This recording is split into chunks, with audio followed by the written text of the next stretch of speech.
Sigel sa loob. Duwat, nice pass. Nice In pass. defense. Pump San Miguel. And they're racing the roof dito sa Iloilo City. Was that of Danny Ildefonso off a great pass mula kay Robert Duwat. Ildefonso sees it, sumabay ka pa, and Taulava could just stand and watch. At the moment, he hit ni Ildefonso. All nylon para kay Danny Ildefonso, who came in here into this gym.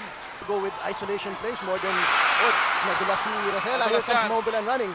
Here's Ejercito going the other way, and as we said, this floor will get sweaty, get wet dahil nga sa collective, well, heat of the players, of course, of the crowd.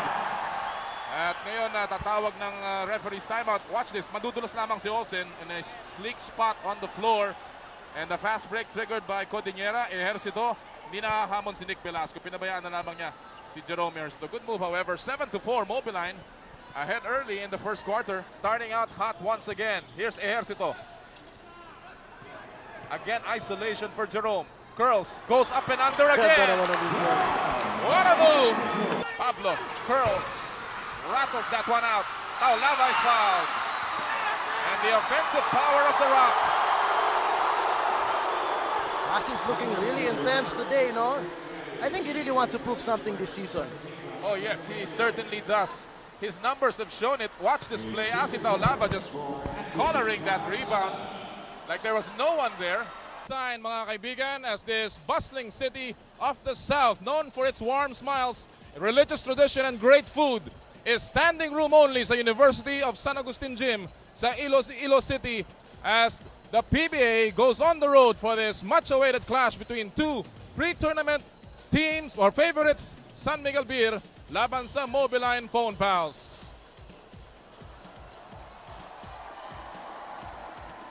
Mayong hapon kaninyong tanan, mga kaibigan. Welcome sa Bayan ng Superstars as the PBA goes deep in the South, Iloilo Country, kung saan po magtatagpo ang dalawang napaka-popular na mga koponan, ang San Miguel Beer at saka ang Mobiline Phone Pals. Sa San Miguel, alam natin mga kaibigan, coming off a win, a very close one, 81-80 in their last game up against Alaska Milk. Samantalang ang Mobiline naman ay natalo ng 1 puntos din laban naman sa Barangay Ginebra. So this game is going to be certainly very interesting. Ako po si Noli Yala dito po sa Iloilo City, and together with me, of course, my new partner, TJ Manotok. TJ, the crowd has been very excited from the very start, and obviously, itong standing room only crowd natin ay nagpapakita na ang PBA buhay na buhay dito sa Iloilo City. Talagang buhay na buhay. We have two very strong teams now in the PBA. No? Although San Miguel had a shaky start, lost the first game, they won the last game. It was a bit of a squeaker. No? They had to win the last few seconds. The hero of the game again, Fede Abuda, been doing it so many times in his career. But the story of last game was really Danny Sigel. He had about 31 points, 11 of 24 shooting, and 6 rebounds, 4 assists. So we're looking for another big game from Danny today. Indeed. At sa kabilang dako naman, TJ, alam natin na itong Mobiline medyo nananakit pa. Medyo umaaray pa doon sa kanilang pagkatalo laban sa Barangay Ginebra. No more time remaining. 2 free throw mula kay Jun Limpot, spoiling what had been a tremendous game from Taulava. Alam mo, Noli, yun yung classic na manalo na, talo pa, sayang na. They were playing very well the whole game. They improved from their first game. You know, the first game they had 30 turnovers. In the game against Ginebra, they only had 8. So that's a big, big difference. Also, Taulava had a monster game. He had 34 points, 15 out of 16 field goals. Imagine missing only 1 shot the whole game. Pambihira talaga yun, TJ. Alam naman natin, TJ, na itong pagpunta natin sa Iloilo City is some sort of reunion. We have not played here in about 2 years, mga kaibigan. On the other hand, ang mga taga Iloilo matagal na pong humihiling ng laro, and that's why binalik na ng PBA ang laro nila dito sa Iloilo City na talagang napakainit po ng pagtanggap. Now talk about streaks, medyo itong Mobiline din, matagal-tagal nang hindi na nanalo laban sa San Miguel Beer. 1998 was the last time they won. They were 4-0, or rather 0-4 against San Miguel back in the 1999 season. Masakit yun, so I'm sure Mobiline's really itching to beat San Miguel, no?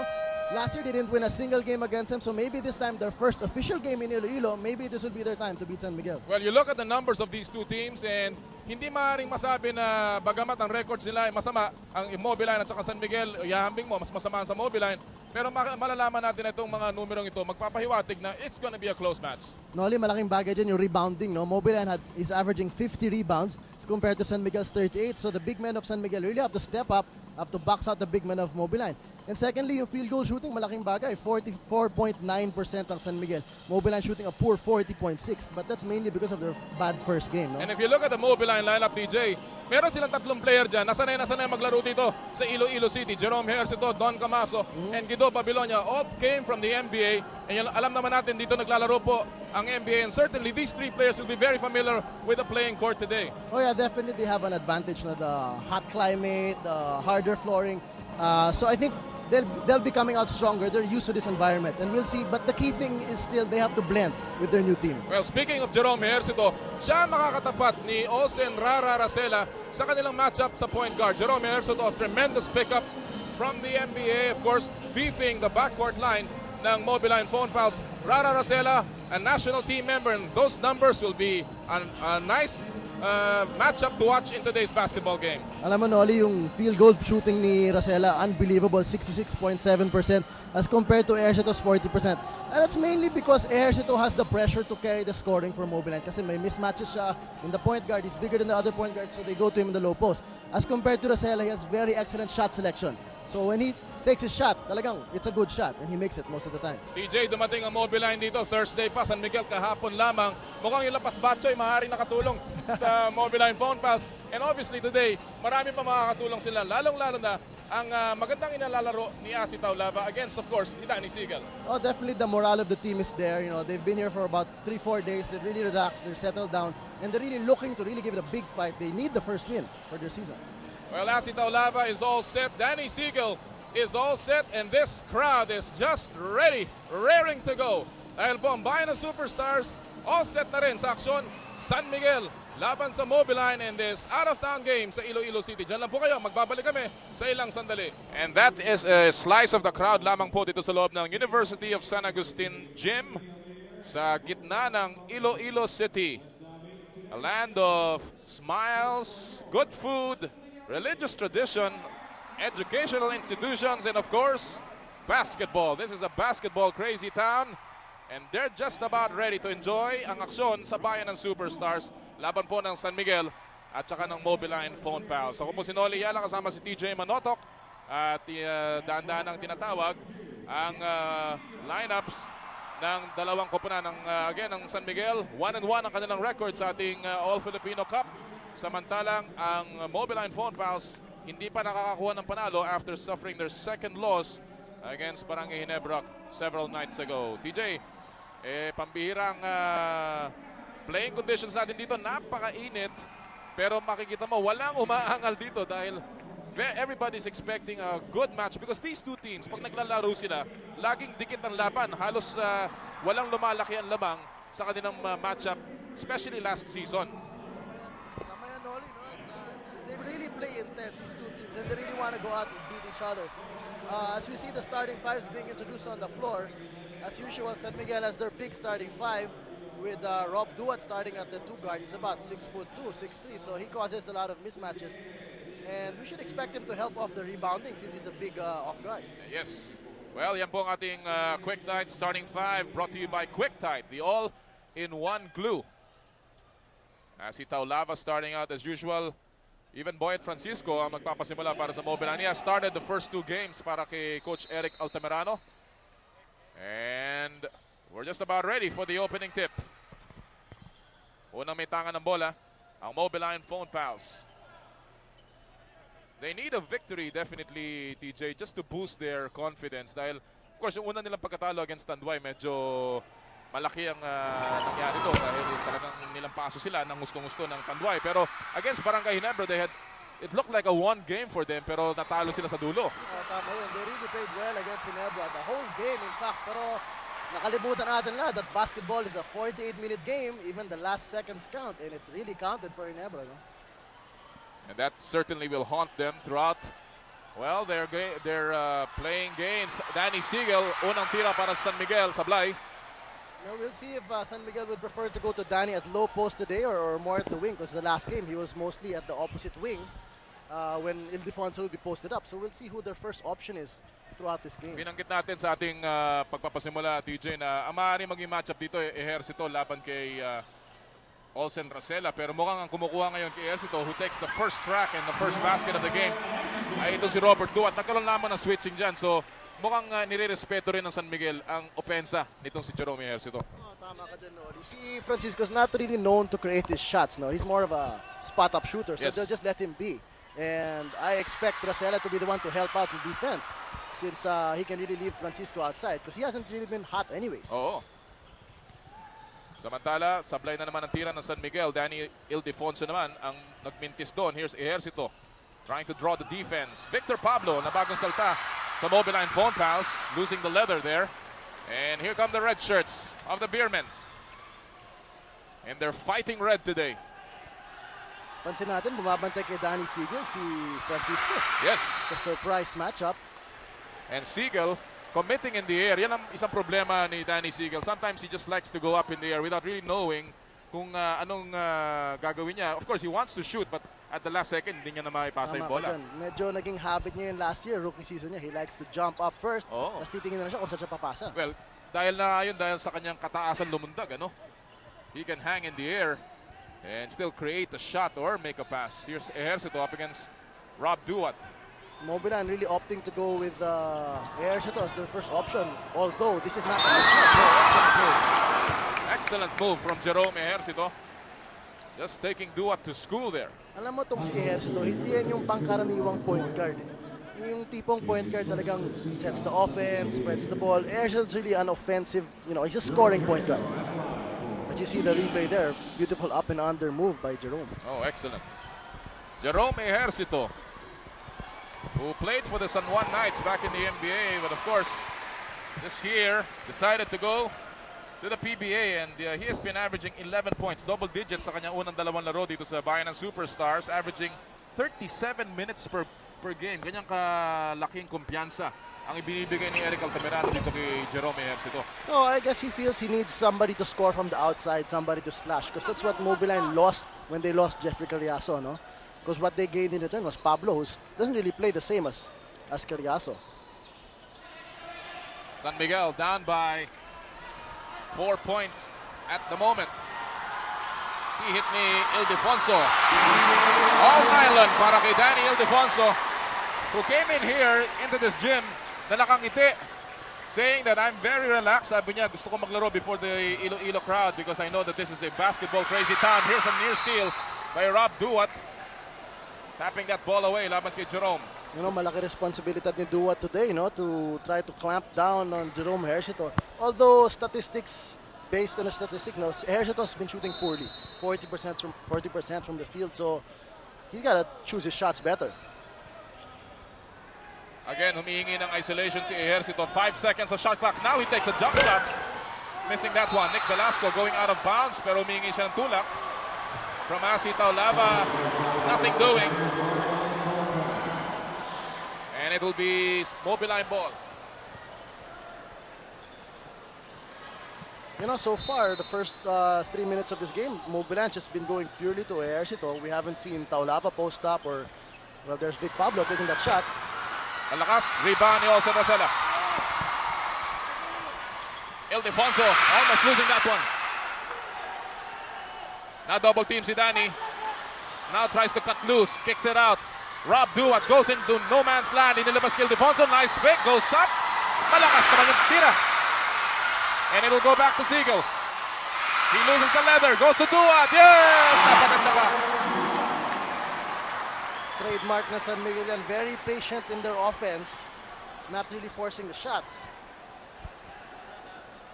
Rob Duat with his first 2 points. Mukhang bolang yun, TJ, madulas because of the heat here. Pablo curls, rattles that one out. Now Lava is fouled.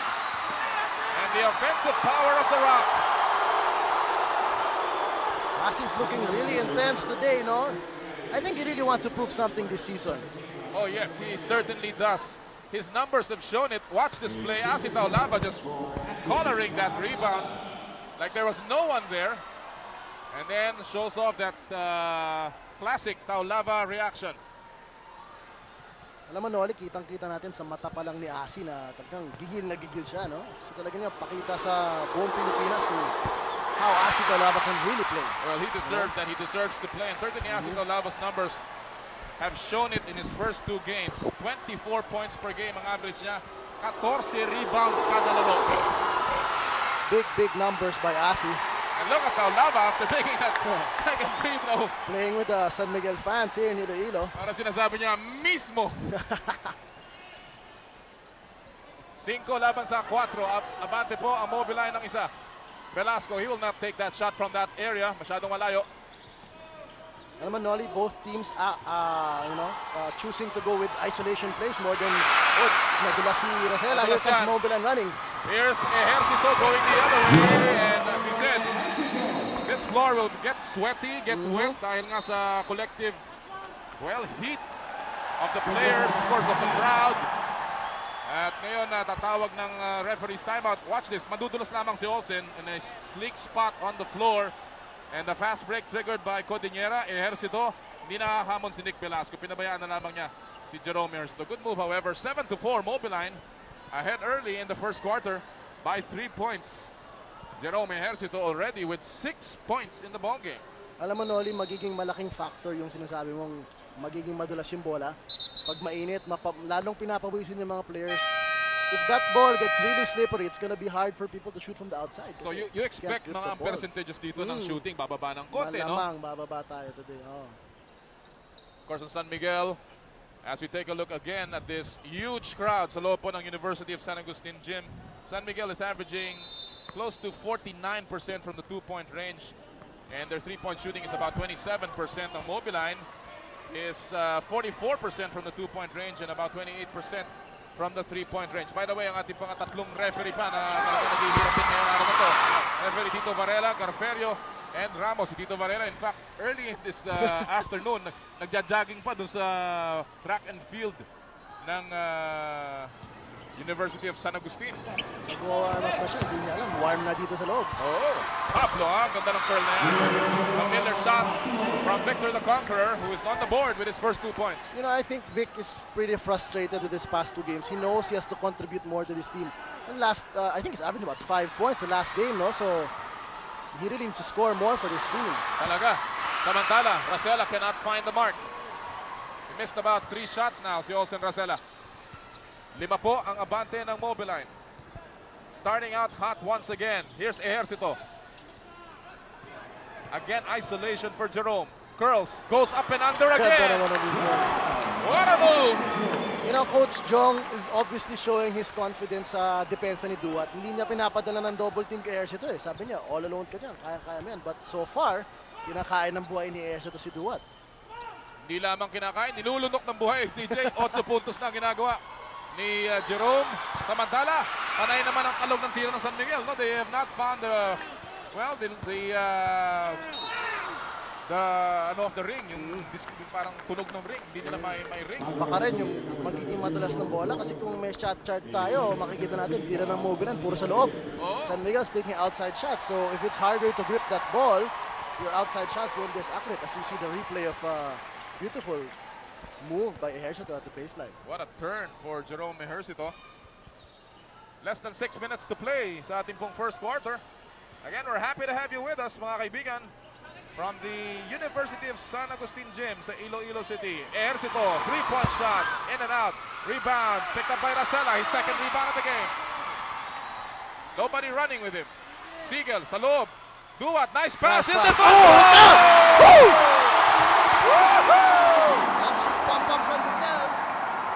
And they're racing the roof dito sa Iloilo City. Actually, mataas naman talaga bubong dito. What a slam in your face para kay Daniel Defonso, off a great pass there. Let's see, illegal defense will be called here at the 5:18 mark ng first quarter. San Miguel trails by 5, but the rattling move today was that of Daniel Defonso, off a great pass mula kay Robert Duat. Ildefonso sees it, sumabay ka pa, and Taulava could just stand and watch. Alam mo, both teams, no, although they're both going for isolation post-ups, yung kabilang defense, wala pa naman double team. So talagang puro 1-on-1 nakikita natin. Oo. Ito si Pablo, kinaliwa. Sablay. Big rebound mula kay Nick Velasco. First board for Nick Velasco. 5 ang abante ng Mobiline. They have not won against San Miguel in the last 4 games that they played noong 1999 season. Naku, nabitawan ni Ildefonso ang bola. Great defense on the part of the yellow shirts. Here's Jerome, eluding Siegel. Goes up against Abuda. Now challenges Freddy and gets it off the glass. He is on fire. Yung sinasabi mo kanina, malamang sanay sa climate yung mga galing sa NBA like Ejercito and Linito and Camaso. Pinapakita ni Jerome na baliwala sa akin yung init na to. Mas mainit ako sa init. Ay, obviously, alam din niya yung playing court, yung talbog ng bola off the ring. He is just scorching now. Another bad pass. Taulava picks it up. Here he comes. He can dribble. And there's a blocking foul against Olsen Rosella. The big man showing that he can play point guard. Alam mo, yan ang advantage talaga ni Asi sa mga ibang big men sa PBA. His agility, his mobility, plus his dribbling ability. Well, Danny Ildefonso trying to wake up this San Miguel stupor. Watch this thundering slam, but it's been Jerome Ejercito putting on all the moves, and he's got them all today. He has a total of 10 early in the first quarter.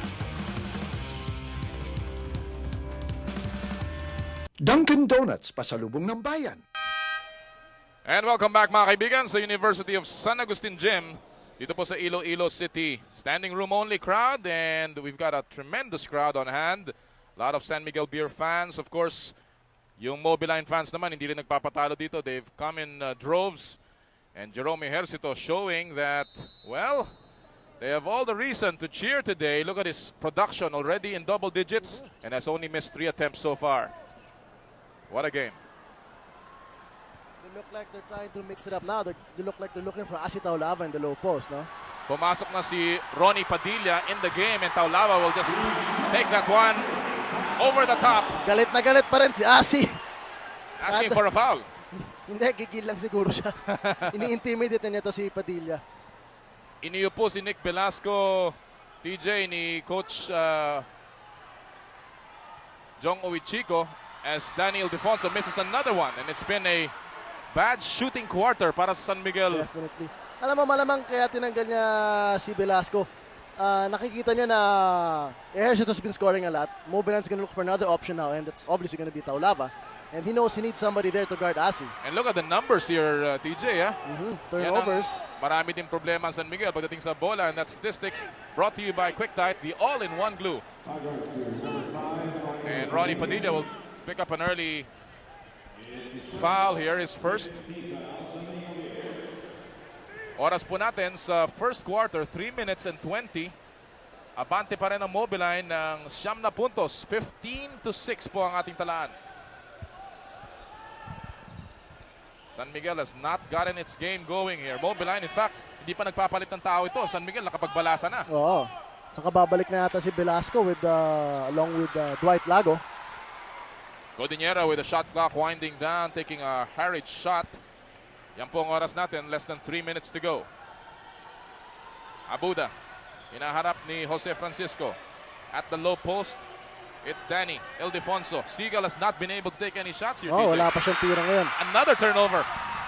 6 na yan. 4-on-2. Behind the back, Pablo cannot take it. Taulava is in the That middle. should be 3 seconds. They kick it out and they will reset it. Good decision. Marami pa namang oras sa shot clock.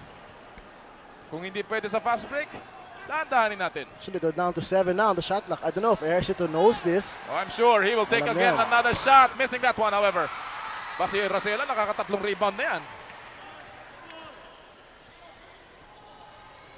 Olsen Rosella, who averages only about a rebound per ball game, overextending himself this afternoon. 8 seconds of shot clock na San Miguel. Siegel is still in the long court. A long 3-point shot. Wala. Rebound picked up by Ildefonso. No, another turnover here. And there's going to be a foul. Laban kay Danny Ildefonso. That has been the story of this first quarter. Alam mo, San Miguel, they're looking, parang they're groping for a rhythm in their offense, no? I think they should get Danny Siegel more involved. He had a super game last game, about 30 plus points.